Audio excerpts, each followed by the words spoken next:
Hello and welcome to the If We Knew Then podcast. I'm Steven Socks. And I'm Lori Socks. And today we're joined by Jack and Caitie Clonan. Two cousins who are creating a superhero universe that embraces inclusion and diversity.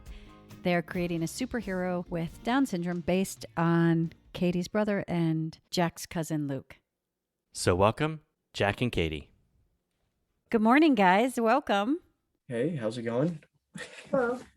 Thank you so much for having us on this podcast. It's awesome to talk about such a cool idea today. So I'm really excited to get into it. And I know Caitie is too. Well, we're happy to have you here. I forget how Steven found your... I came across you guys on Twitter just kind of discussing things. And yeah, I think I was tweeting at Mr. Beast. And I think the only like that we got on the post was you guys. And I was at a campfire that night with my buddies, just hanging out, and I ended up texting you guys, and I was like, maybe you guys would want to hear about this idea some more. And it's only gotten better, I think, as me and Caitie have been working on it more. Now we're actually like writing the script and thinking like, okay, like what can we do with a superhero movie about the first superhero with Down syndrome? And what we're going to try to do is make it as positive as possible and include as many awesome things as we can and represent people, not just with Down syndrome, but with who are on the spectrum or have other intellectual disabilities or are unique in other ways. So, yeah. Well, I thought it was really cool. And the one thing about this community and what we try to do on this podcast is to, just share the information and also uplift the community, change the perception of Down syndrome, which is what I thought was so great about your project. But let's start off a little, because we kind of jumped into the meat. Let's start off with a little introduction of yourselves. So if you want to take turns, introduce yourself. Jack, you want to go first, introduce yourself? So my name's Jack Robert Clonan. I went to Central Connecticut State University for teaching. And I kind of realized lately that like teaching isn't for me. I kind of get too anxious in the classroom. I worry about way too much about what the students think of me. So like doing something on my computer with video editing is like way up more my alley. And so I took a lot of classes in college where I was involved with special education, and we built wheelchairs for kids, and we traveled the world doing that program. And I kind of wanted to try to do my own thing, and I wasn't really sure what I wanted to do. And then I kind of came across Caitie's videos in her YouTube channel, and I got to see my younger cousin, making these awesome videos about her brother being a superhero, and her brother does have Down syndrome. So the videos were even, better because it was Luke. And so I started thinking like, maybe we could make a professional superhero movie about this character and figure out a way to make it really, really exciting for kids so they could relate to this character in certain ways, but also learn from this character in other ways. And I think what we have so far, even the 4 or 5 scenes we have fully written, we have ideas for the rest of the film, but it's just something I think people need to see. When I was in kindergarten, I had a friend with Down syndrome, and her name is Megan, and I'll probably talk more about her later. But they're just the nicest people in this world. They just have such a different view on life than we. Get caught up on little drama, text conversations, Twitter stuff. But like Luke, he just smiles all day, every day, and it's one of the coolest things to see. And I really, really. I just turned 23, and for this next year of my life, I want to find a way to bring him to the big screen somehow and do this thing.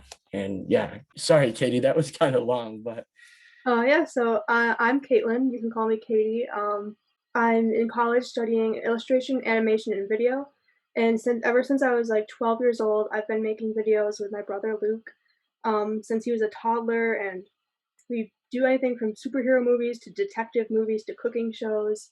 And when I went to college, I thought I wanted to study illustration and animation, but I soon realized I just was never going to stop making movies with Luke. So I decided to try to make a job out of it. And I really want to just show people that actors with Down syndrome or any disability can be on the big screen, and they can be like professional actors. And Luke's dream is to become an actor, and I want to help him achieve that. So Caitie, Luke is your brother? Yes. Jack's perception of Luke is that he smiles every day, all day. As a sister, how do you feel about that? Yeah, he definitely is a very happy dude. And he also is a very annoying little brother. Yeah, I think our daughter Sophia feels the same. I think that's one of the perceptions of Down syndrome, though, is that it's not a complete picture of a human being. It's these different perceptions that society has funneled down. And that's one of the things that we really struggle, as far as our son is taking away those little misperceptions and showing Liam as a whole. So the whole of Down syndrome. And you've been making these movies with him since he was 3? Yeah.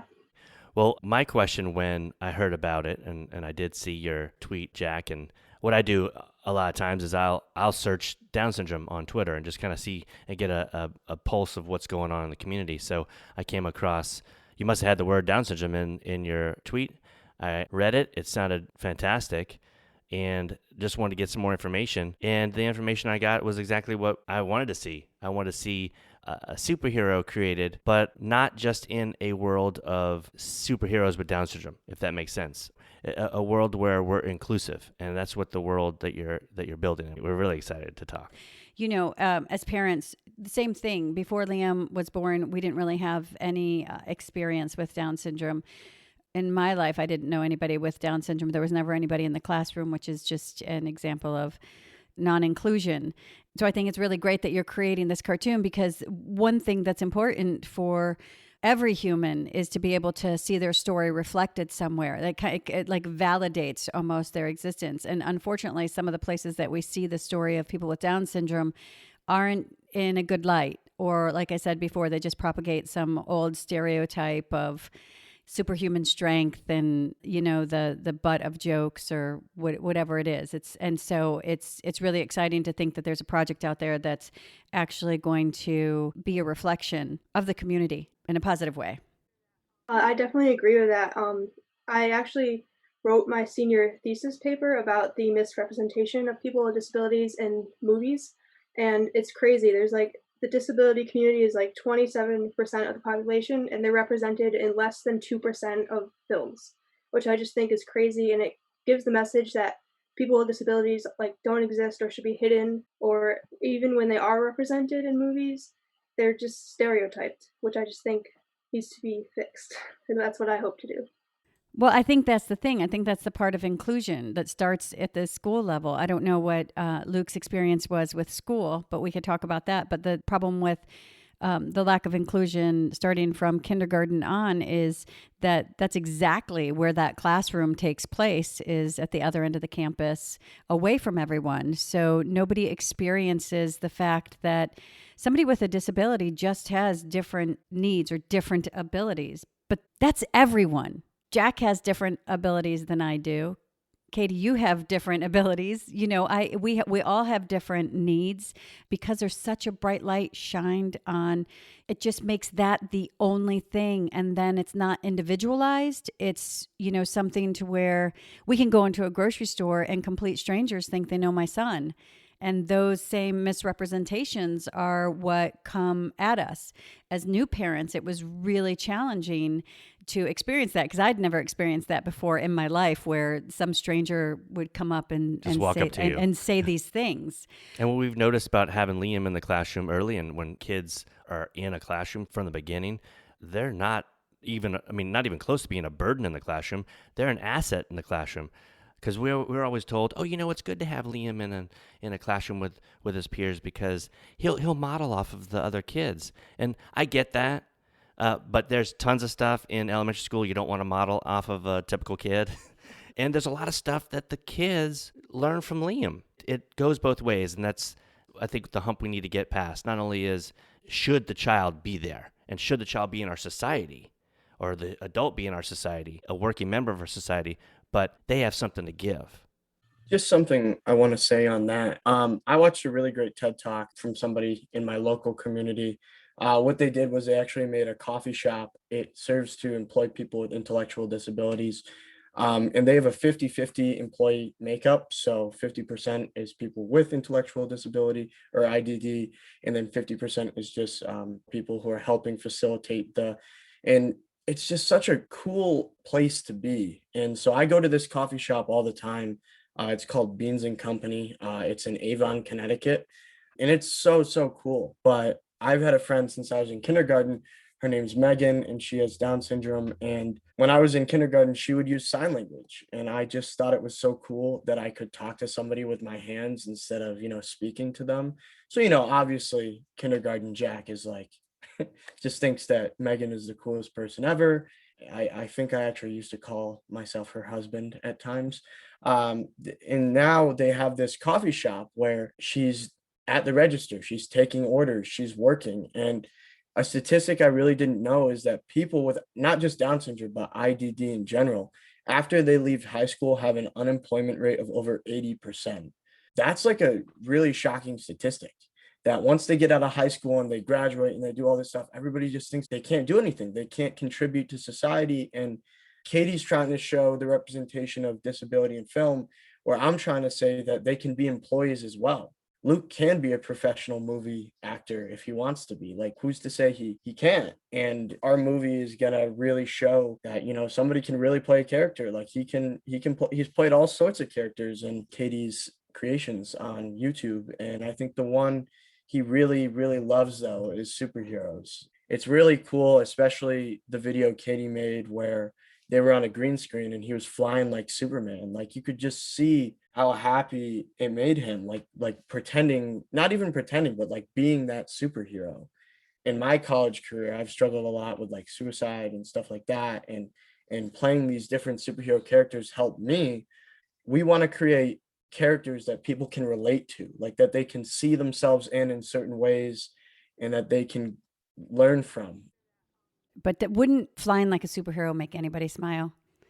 I mean, honestly, let me ask you guys because I hear, there's a lot of validation of Luke's ability and Luke's experience. And hey, she can go to a job. She can do this. How does it feel?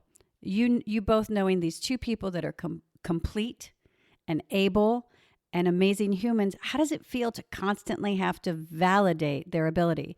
Is there anywhere in your life that you have to work so hard to validate who you are, being a neurotypical individual? And how does it feel to have to validate these people so much?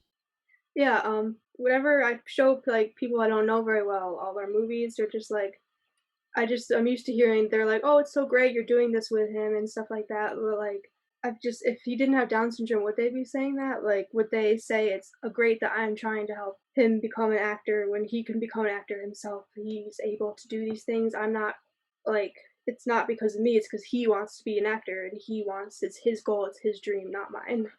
But people seem to think it's kind of like my doing. How does that feel? I don't know. I would like people to recognize him for his ability as an actor and not my ability to help him as an actor.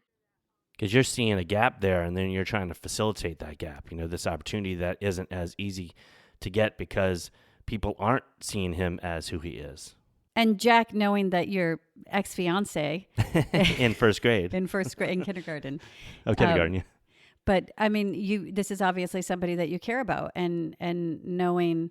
First, I'll tell you that those statistics based upon that people are not employed, I think that goes straight down to the fact that our son. I don't know what Luke experienced, but they have been trying to pull him off curriculum since he was in kindergarten, which means that we have many friends whose children with Down syndrome can't read because they're not educated. So there's no way if the education system isn't preparing these children, right, and supporting them, because if whatever your ability is, if they aren't maxed to potential and you're just left to the side, it's just going to continue. And as an adult, then you're kind of left to become a statistic. That's a battle my mom has been fighting since Luke was in kindergarten. She's been fighting our school district every time, every grade. She tries to fight for him to be in the classroom with other kids. Every single year, they think they can just shove him off into another classroom with all the other special needs kids, but my mom fights them every step of the way. So I think that's been really good, and she's really opened people's eyes to inclusion in the schools. How old is Luke? He's 14. He's going into 8th grade. Oh wow, I want to talk to your mom about that about that journey. I know we've got an 11-year-old, so Yeah. we need some We advice. need some advice. And so, Jack, I think it's, first of all, guys, I want you to know that I think this project is amazing and has such potential and is so needed, because I think that even, school age kids, to see their peers, they see themselves on the big screen, but they don't see their peers. And it's not just having the superhero with Down syndrome that is so wonderful about your project. You have issues like mental health. You have different things that are so important that we never talk about. One of the things that I strive to do so much in my son's school is to just create that openness of differences. And so kids, when they're experiencing these differences, when they have these different feelings, if they have, especially during COVID, depression or whatever makes them different, that's embraced and doesn't carry some kind of burden, because it's just part of who you are. Everything that makes you who you are is part of who you are. And I think it's the way that society judges it and deems it that puts the weight. Jack, you were very open with your conversation about suicide. And that's something that's real. That's something that children in elementary school are committing suicide. There's these perfect images that are out there, or images that if you do have some kind of difference, it's not always portrayed in this great. We so easily as a society say, embrace our differences. We're just it's so great, everyone's differences. But then in reality, it's not that way. I really agree with that because, as a younger kid who's on Instagram and you see everybody wanting to be these same like Instagram celebrities, like wearing the same clothes, doing this. But in my honest opinion, I think we should just be urging people to be unique, be different, be unapologetically themselves. Because, and earlier you mentioned as neurotypical people, I believe I'm somewhere on the spectrum. I just haven't figured out exactly where yet. So, that's why I talk so fast and about random, seemingly unconnected points. But um, there's just so much stigma associated with mental health. And some people think that when you really struggle with your mental health, you're just being a baby. Like you're not going to work because you're lazy. You're not, trauma. You're just thinking about it because you want to. Like people act like it's like this thing that you could just put on, but it's not. Like this is very real emotions that people are dealing with and struggles. And I think that there needs to be a comic book company, not just a comic book company, but also movies that bring attention to that. And I don't know if you guys have ever heard about the Peanut Butter Falcon. In a lot of interviews that I watched, Shia LaBeouf got to talk about how this kid with Down syndrome that he worked with, Zach, I believe was his name, he saved his life. Like he healed him in so many ways and was this best friend for him. And candidly speaking, like when I was going through really hard times, like Luke was that for me. Like he was this positive light that was always there.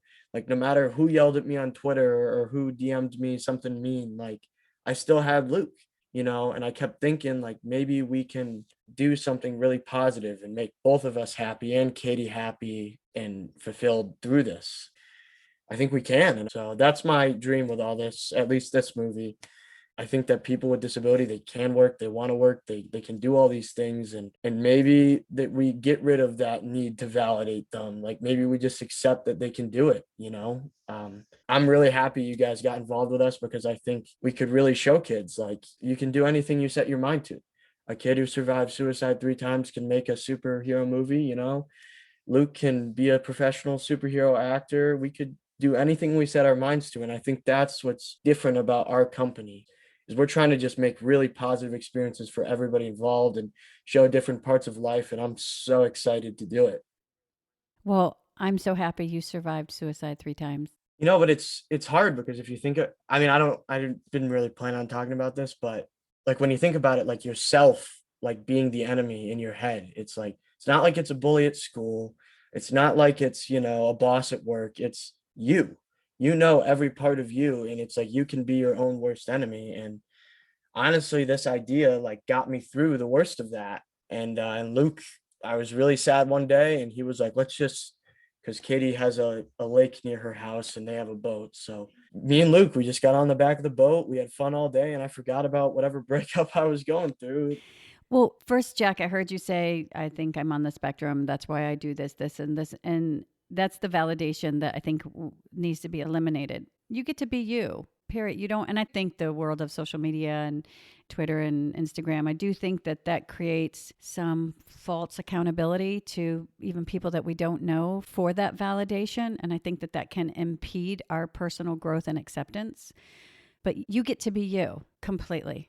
No explanations. With no explanations. And your challenges, mental health is definitely something that has not been embraced and uplifted in society at all, that I feel like there's starting to be a turning point. It's changing. We're coming And from it's a changing. generation. And part of it is that because of the stigma that's there, the personal journey that each of us have with our own mental health, whatever that is, it becomes even bigger because of what we're made to feel about it. So I can only imagine. It's not, I can only imagine. So I know that there's a shame. Like if you don't feel other than this, there's a weight and a shame that gets put on you for not feeling this. It would be great if that was gone. It would be great if you could feel open to just discuss and be and have those emotions and get the support you need when you need it. Everyone should have their emotions. We talk about Liam will sometimes, be upset. And I think that's why when you say they're the happiest people, that like as a mom, as parents, we do. Like, because everybody thinks that Liam is really happy and they're willing to like give him a hug, but they're not willing to let him in the classroom. And so that's like, that's something I'm working through. Well, we also have people that constantly will go, if he's in a bit of a down mood or upset, come on, give me a smile, buddy, give me a smile. But you know what? Nobody has to give anybody a smile. Jack, Caitie, you don't have to give people smiles when they ask you for a smile. We can be sad. Yeah, and that's the thing, is that people need to understand is it's okay to not be okay. And like that's the conversation people have to start having. Like you don't have to pretend that you're super fine. You don't have to pretend you're somebody else. Like you can be you, just like you were saying. I have my own superhero character in this movie thing, and he embodies a lot of that darkness that I'm talking about and different things, but inevitably he's going to get through it to show kids that they can do it. And I just think mental health is really, you're right, kind of starting to take a turning point. And I think people need to realize that it's important, especially after this pandemic, being trapped inside and with our own thoughts and all this stuff. I mean, we just need to be more accepting and there for people and patient. One of the quotes from that TED Talk, not really a quote, but just an idea, that Kim Morrison had, was she said, patience, acceptance, and humor are three things we all need a lot more of. And I couldn't agree more. I think like laughing around with Luke is awesome, and laughing around with anybody is awesome. But why are we so fixated on being the same and getting likes and giving away money and YouTube videos? Like, I think we should be focusing on being different, but also together in other ways. Well, I think that you're right. Like I always tell my daughter, every emotion is important and every emotion is yours. So you embrace them, because if you fight anything, we all know in life, if you fight anything, it never works out. You have to like look at it, see it, be there, and then choose how you're going to navigate through it. Because that's a challenge. I have a 13-year-old daughter who's, she's going through all of these things. And I mean, honestly, having a pandemic for middle school, I would have loved to have stayed home for middle school. It worked out for her. So that worked out. So, it's about having those emotions, and that's just it. You don't have to deny it, but then you choose how to work through it. And what I wanted to say about the happy, what I've discovered, because I have fought this stereotype of happiest people, because I can show you examples of not the happiest person. And I don't want you to feel like this is any kind of like commentary or attack of what you're saying. What I discovered, because that's my own challenge, the baby with the bathwater, like, because I hear it all the time. And because, that's what you see, that's what you know. And it's such a overwhelming joy, I'm sure, that you experience because he loves you. What I would say is that love I experienced from Liam, that love that's like, that changes you, is because Liam's love, and I'm sure it's a lot like Luke's love, doesn't come with an agenda. It comes with a sincere concern. I'm sure, like, I know what I experience with Liam. If I'm upset, there's a concern. I'm here, a touch of the face. He'll like touch my face to try to make me smile. I mean, and I think that's a love that's so unique to this world. And I think that's why that love is healing. And I think that is the gift. And it took me a really long time to accept that gift is there, because I was always trying to portray Liam as a whole person. But if that's the one thing that people take, is that my son's love is healing, that's a good thing. That love is an altruistic, real love. And it's a shame that because of the lack of inclusion that not everybody gets to experience that. Luke doesn't think, oh, what's Jack going to think if I say this to him? Or they're going to think that I want something, or, oh, I don't want to say the wrong thing. I mean, as humans, that's part of the reason that we don't connect. I've learned from Liam that I've really, in the last year, that when I have a friend who's hurting, I ask them, I talk to them, and I have those conversations that maybe I wouldn't have had Yeah, before. so many years of you dance around something, like hey, should I do this? How's it going to be taken, or whatever? And it's just, and that love is really a superhero quality. Other superheroes, you mentioned other superheroes. We love Marvel too. Marvel is like one of our. Marvel really intimidates me now. Does it really? Why does it intimidate you? Just because they have so many movies and they're all so successful, and but honestly, like, I think we're trying to do something really unique with his character also, and that's not just give him super strength, not just give him super speed, or we're gonna make him his own unique kind of hero. Where I mean, I guess we could say this because nobody knows this yet, but his superpowers are kind of gonna be based around like happiness and love energy. That he can use. And it's going to be really cool to see him discover those powers and get confidence in himself throughout the course of the movie. And, at the beginning, there's going to be kids who are kind of rude to him, like they don't include him, or they yell at him for taking too long to pick out a donut, I think is where we went with it. Caitie loves all donuts. That's in the script. So there's like these little things that happen to him at the beginning of the movie. And then by the end of it, we're going to show how we can be better about it and how we can accept him and allow him to be Luke unapologetically. And I think that people are going to really get to know Luke in the film, and they're really going to like love him. And in the movie, what if a couple movies down the line, or however we do, like we have a scene where Luke comes out of nowhere and saves the day? Like that would be awesome.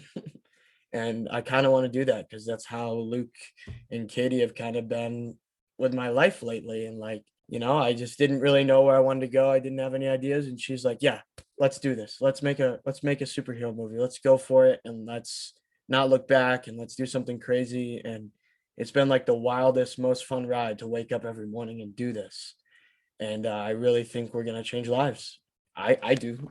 I mean, hopefully you guys do as well, but yeah. Well, Caitie, let me ask you some of the technical part of things. So this is a live action feature, or we're at a short at this point. Our film's going to be about an hour at most, and yeah, it's live action and with special effects added into it for the superhero effects. And that's your specialty, is the special effects part of it. Yes, Jack also does that stuff too on Adobe After Effects. He's the one that actually introduced me to Adobe After Effects when we were like 10 or something, so... When we were still doing the mac and cheese eating contest, yeah, back then. So yeah, we both are pretty good doing effects like that. So hopefully with both of us, we'll be able to really do that. Cool thing is, even if we can't create these Marvel level effects, they have websites online where you can outsource people to help with effects or anything like that. So I think if we get the right community of people working around this movie, we could really do something special with those effects and make it look completely unique from Marvel and DC, kind of make it its own voice and its own thing. And that's kind of the goal, yeah. Well, I'm sure there's people out there that have talents that they like to bring to you, and they can reach out. But honestly, I think you guys have everything you need. I mean, you have the story and the passion and the drive. And the truth is, Down syndrome is a superpower. And I hesitate to say that because it feels like a t-shirt, or it feels like something that someone would say to me and I would get miffed at. But but it is, because I look at Liam and he doesn't have superhuman strength, but that strength that he does have when he gives big hugs comes from just like putting his all into it. And I think that's it. I think he puts his all into everything. He doesn't give like a little half hug. He's like, oh, we're hugging right now, so I'm we're going doing to hug this. you. Like, right? if you're going to hug, like, I'm you're going hug. for it. Kind of like we're doing with the movie. Right? And, exactly. And, and the fact that he works so hard. I don't think people understand that about individuals with Down syndrome. They work hard always. Like, Liam works so hard, and Caitie, you can probably attest to this with Luke, with your mom's battle with keeping him in an inclusive classroom and having to fight for it, which is I hope that's part of the backstory. Like, I hope Yeah, that it's a his lot of struggle work. to be like included and having to constantly prove himself is part of that backstory. Because did you have to fight for your placement in a class, Jack? Did you? No, but our son does, and our son also isn't able to fail in the way that a neurotypical individual would Or be like able our to daughter fail. is Like our allowed to daughter, fail. our Yeah. daughter is allowed to fail and was allowed to get out of third grade not knowing multiplication, even though that's where it's Her learned, tables, yeah. until, in seventh grade, it was like, oh, I got it. But it never posed any kind of threat that it Of would holding her back or and anything. Right. limit her life. Whereas people with Down syndrome, you're born with an extra chromosome, and automatically there are these stipulations that go upon you, and there's a limit put on your life by society. And the fact that we have individuals that are breaking down those barriers, but they had to work so hard. And most of the challenge, though, is overcoming society. It's not because their ability. People have such a range of abilities, and it's not because Well, look of what's the happening ability. now. Like we've talked about Chris Nitchich like so many times in his Iron Man accomplishment, and Jake Pratt. Jake Pratt's got a UPS full-time job, but the Down syndrome diagnosis didn't change. This is just how it is. It's how a society is allowing this to happen because of their restrictions that they're placing on people with Down syndrome being pulled back. We're finally pulling back and allowing these individuals to not be suppressed. Let's talk about your film and your project, because I checked out your website and I thought of course I loved the fact that there was a superhero with Down syndrome, but what I really loved was the inclusion. First of all, it is an inclusive model that doesn't just have individuals with disability. It's an inclusive group of people, but talk about some of the other characteristics that some of the other superheroes have. Yeah, so the superhero that I based off of myself, Swift, she has a chronic illness like myself. And so I'm hoping to show with her that people don't know on the outside that I'm fighting twice as hard just to like walk down the street, for instance, as other people. Like I feel sick all the time and people just don't know that. And I want to show that struggle and how she has to not prove herself really, but she's trying twice as hard as other people just to get through to the day. With her superpower, I wanted to show that so her superpower she has like golden wings and golden armor that give her powers. And so I do want to show that she can still be a superhero and just because of her illness, it's not like it doesn't define her, I guess. Stuff like that. Yeah, and then I was just gonna talk about my superhero's name is like Professor Duality, and he's like kind of a hacker character, which there's not many of these days, so I'm excited to explore that. But he kind of has this dark side that he kind of has to deal with, and these dark thoughts he has to deal with, and these dark desires, which kind of goes back to those negative thoughts I had in my life, and he's also going to be very awkward, also kind of like he's on the spectrum as well. And maybe there'll even be some kind of references to dissociative identity disorder and bipolar disorder and mania and stuff like that. So it's going to be like a very different kind of character. But I started basing it off of Iron Man when it started, and now it's become its own thing entirely. And it's really going to be a testament, I think, for kids who are kind of battling their own inner demons and bullies and bad thoughts about themselves or breakups or stuff like that. Kind of those moments in your life that keep trying to tear you down. You kind of at one point you have to accept that that's part of you and you have to learn how to deal with it, but also like that can give you superpowers as well. Like it can make you stronger. It can make you a lot more confident in yourself if you do make it through something like that. And I just think this character is going to be very deep and relatable to a lot of kids because of how kind of the kids and what they're into on the internet is changing. But I think that a lot of kids struggle with depressive thoughts, and this character could be a way to make kids know that they're not alone in that. We each have kind of a character that's like based off of us. So like we get to interact with Luke when he's a superhero, which is kind of way more fun for us, I think. But yeah, that's my character. And then we have a time traveling superhero named Bunny Flash. We have a high school teacher with magical tattoos named Ink Girl, which is based off my real life best friend, and just so many other like really kind of unique perspectives that we're going to try to explore with our characters. And I'm really excited to kind of get into it. I think what's interesting about one of the things that both of you were talking about with the characteristics of your superheroes is these are superpowers that people really can't see. These are characteristics, they're part of you that people can't see. And Caitie, you were talking about that you go through life. What chronic illness do you have? It's called POTS. No one's ever heard of it, but basically, my body can't control my blood pressure and heart rate and all that stuff, and it just makes me feel sick. And you were talking about that you work so hard and you have this challenge or this characteristic, this quality that others can't see. And Jack as well with mental health, that's something that people can't see. The difference is with Down syndrome, people see it. And I don't know, maybe that's the gift in it. Maybe that's the gift that's there. I often talk in school and I'll say another child can kind of just go through with their head down and be experiencing something and nobody will know. Liam, he comes in and he has almond shaped eyes. And although most of the time it's a misperception, can kind of have an expectation there. And in some ways, that misperception does help because for the most part, always going to try to bridge a gap or make him comfortable or whatever that is. But the children who, like Caitie, you have a chronic illness that nobody can see and you struggled throughout the day. The children who have those things that nobody can see, they pick up cues on the way Liam is treated. You learn what difference means. You learn real quick what you can talk about and what you can't, and labels. And I think it's so true, and I think it's such a beautiful part of your superhero group. And I love that it's inclusive. I think you guys are so brave. Jack, I think I'm going to think about you every day and hope that you always have peace. You sharing your story is so important, and you letting kids know that mental health is so important. It's something we lost a child in my daughter's middle school last year to suicide.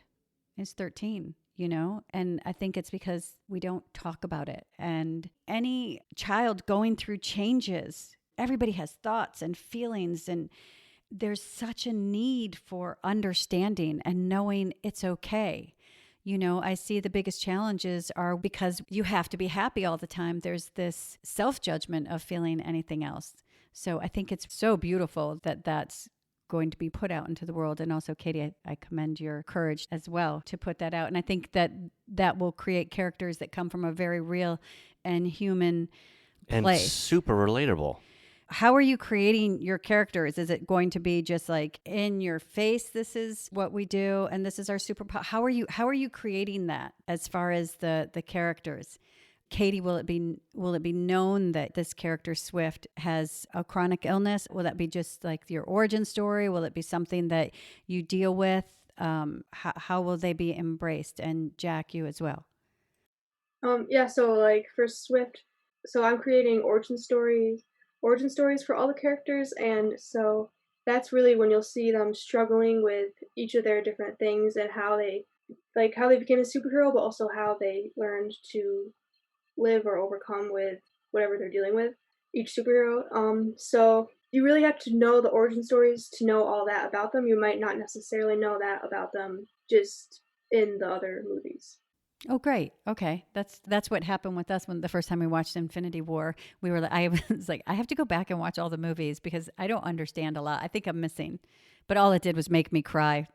That Infinity War was brutal. Walking out of that theater where they all turned into dust, I think I cried so hard.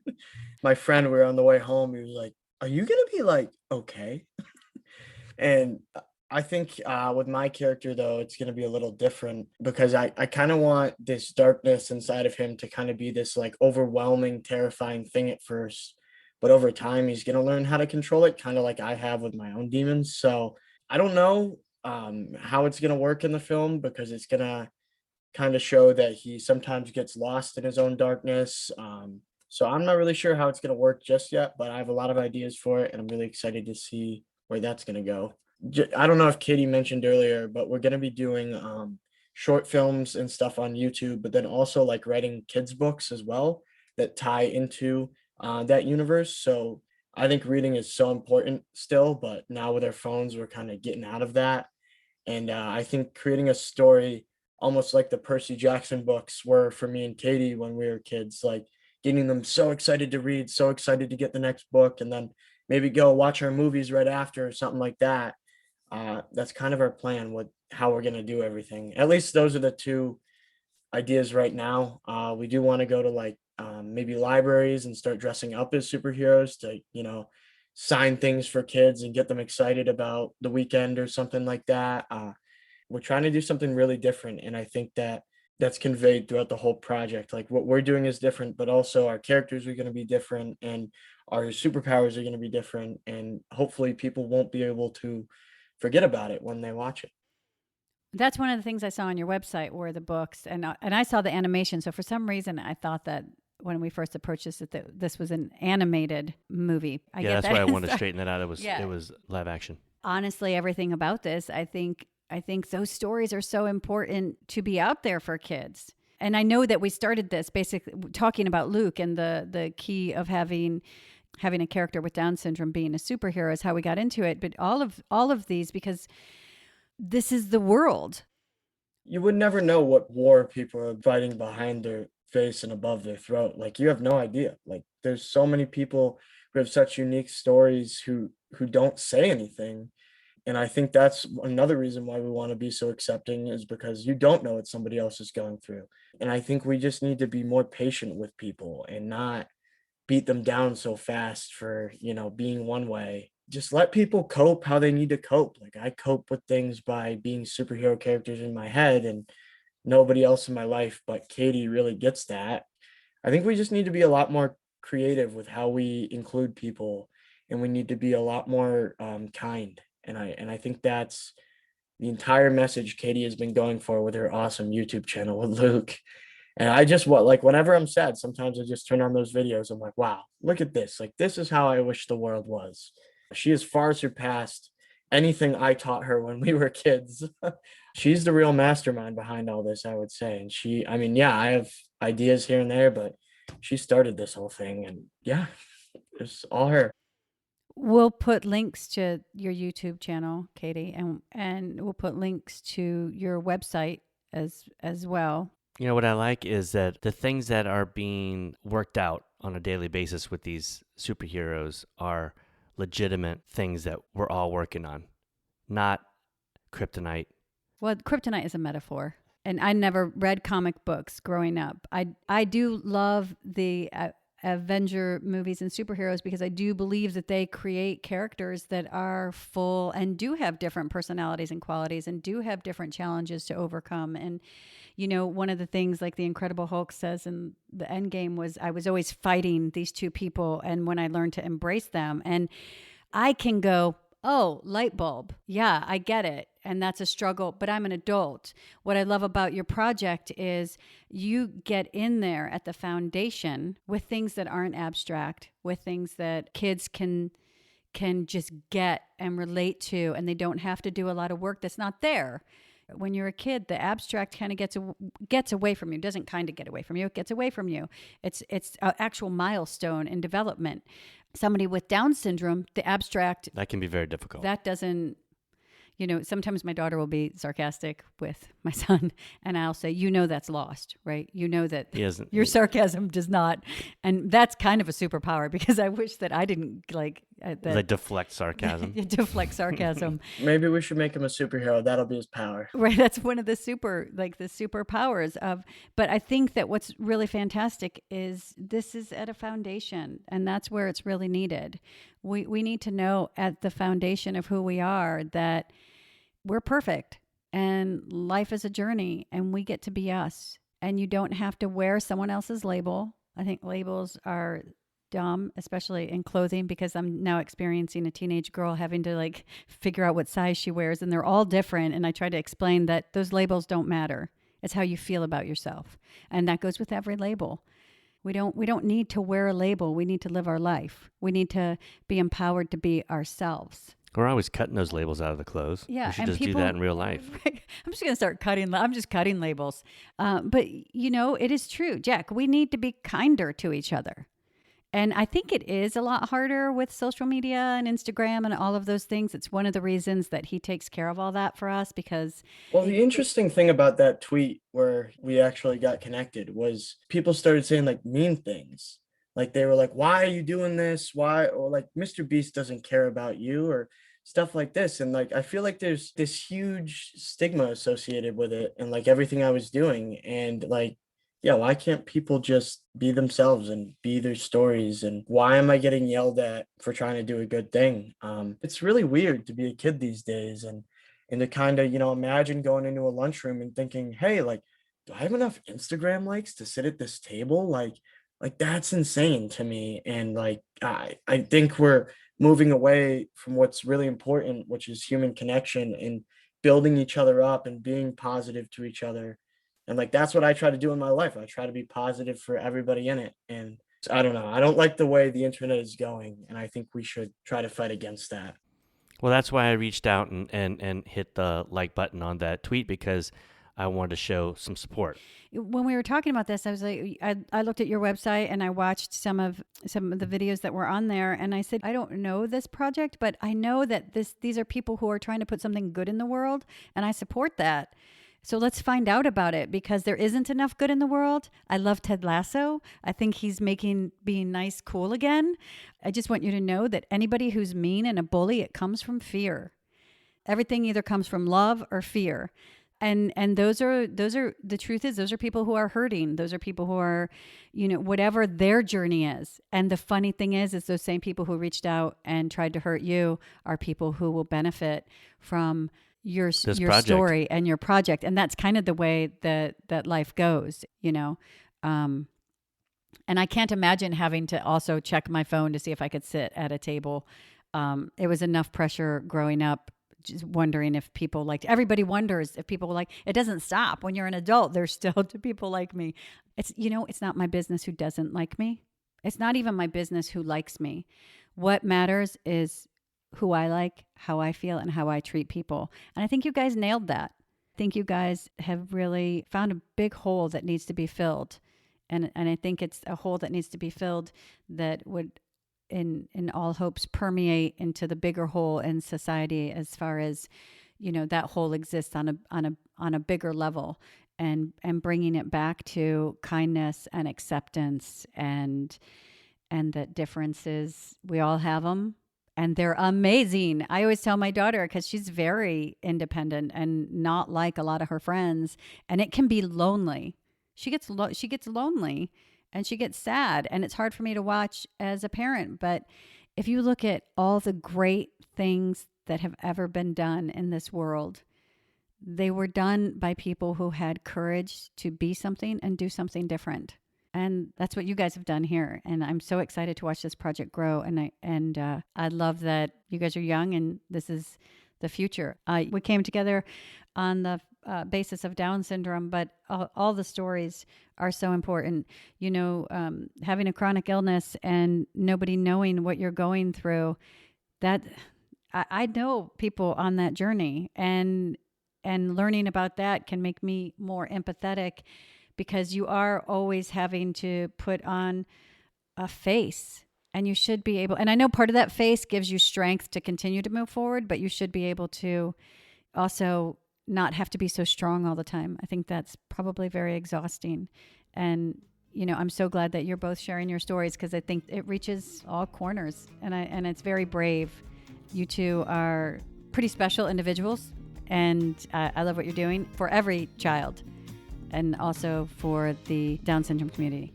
I think it's really special and great, and it gives me hope, and I thank you. Yeah, thank you for having us. It was awesome. Oh yeah, I loved having this conversation, and I hope it reaches a lot of people. We look forward to talking to you again soon. Thank you. This week is Mental Health Awareness Week. If you're thinking of suicide, know that suicide is not the only option. And if you don't know who to turn to, in the U.S., call the National Suicide Prevention Hotline at 1-800-273-8255. Or in the UK and Ireland, call Samaritans UK at 116-123. Your pain may seem overwhelming and permanent, but there are ways to cope with suicidal thoughts and feelings and overcome the pain. We are always thinking of you. Please follow us on Twitter at If We Knew Then Pod, and you can drop us a line on our Facebook page at If We Knew Then Pod, or visit our website, ifweknewthen.com, to send us an email with questions and comments. And you can join our mailing list there and get alerts of future podcast episodes. All these links will be added to this episode's show notes. Thank you again, and we look forward to you joining us on the next episode of If We Knew Then.